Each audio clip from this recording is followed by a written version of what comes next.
কি কি আচার এখানে?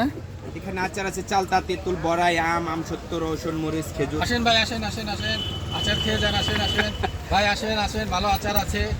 আসেন আসেন, আচার খেয়ে যান, আচার খেয়ে যান। কাঁচা আচার নাই না? না, কাঁচা আচার না, সব পাকা আচার। এই যে রান্না ভিতরে উপরে নিচে সব একই, একদম ফ্রেশ। এই যে ছোলা আছে, ছোলা ছোলা খেয়ে যান। মজার আচার মজার দিয়ে ছোলা, 12 ভাজা। হ্যালো হ্যালো, আচার কি এক একটা এক এক রেট? হ্যাঁ অবশ্যই, এটা চালতা। খেয়ে দেখেন এক পিস। টেস্ট করবেন, এটা টেস্ট করেন। না না না না না করেন এক পিস, না। ভালো হবে করে। এখনো শেষ হয়নি। এটা কি আচার কত? এটা এটা হচ্ছে তেঁতুল, কাঁচা ভালো আছে। কেজি কত নেয়?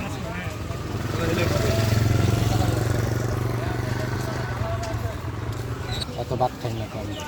আমিও না, পাঁচটা আইটেমের বেশি মানে হ্যাঁ আমার স্বাস্থ্য ভালো কিন্তু এত ভাত খাই না, বিশেষ করে ওই মাছটা কি জানি। সকালবেলা বানাইছি, এতটুকু শেষ আর এতটুকু আছে। আমার কাছে এটা বেটার চলে। রসুনের আচার? খাবেন এক পিস? দেবো না না না না। এক পিস খান।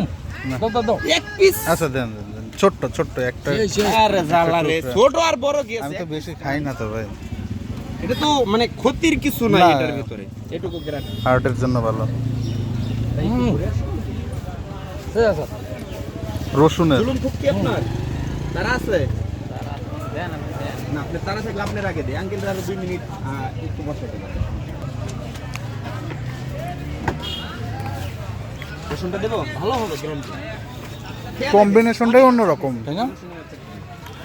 চিন্তা করা যায় না। হ্যাঁ? খেয়ে দেখেন, মজাই মজা। কম্বিনেশনটা অন্যরকম।